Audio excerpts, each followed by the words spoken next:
Asteroids. అసలు asteroids అంటే ఏంటి? ఈ భూమి మీద జీవం పుట్టడానికి ఆస్ట్రాయిడ్సే కారణమా? అసలు ఆస్ట్రాయిడ్స్ ఎక్కడ నుండి వచ్చాయి? వీటన్నిటి గురించి ఈ వీడియోలో చూద్దాం.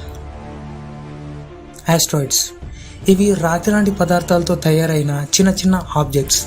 మన సోలార్ సిస్టంలో ఉన్న గ్రహాల్లాగానే ఇవి కూడా సూర్యుని చుట్టూ ఆర్బిట్ చేస్తూ వాటి దారిలో వచ్చిన వాటిని ఢీకొంటూ ఉంటాయి.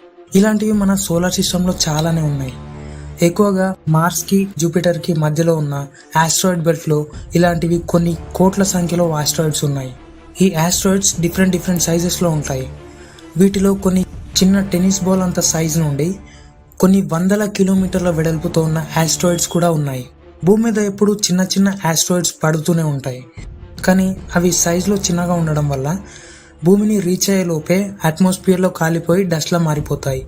కొన్ని పెద్ద ఆస్ట్రాయిడ్స్ భూమిని ఢీకొట్టబోయి దగ్గరగా వెళ్ళిపోయాయి. అసలు ఈ ఆస్ట్రాయిడ్స్ ఎలా వచ్చాయంటే 4.6 బిలియన్ సంవత్సరాల క్రితం బిగ్ బ్యాంగ్ జరిగిన తర్వాత వెలువడిన గ్యాస్ క్లౌడ్స్లో ఉన్న డస్ట్ పార్టికల్స్ అన్నీ ఒక చోట చేరి సూర్యుడిలా తయారైంది. మిగిలిన డస్ట్ పార్టికల్స్ అంతా కలిసి సోలార్ సిస్టంలో ఉన్న గ్రహాలుగా ఫామ్ అయ్యాయి. ఆ తర్వాత మిగిలిపోయిన డస్ట్ పార్టికల్స్ అంతా కలిసి ఇలా చిన్న చిన్న రాకీ ఆబ్జెక్ట్స్గా తయారై సోలార్ సిస్టంలో తిరుగుతూ ఉండిపోయాయి.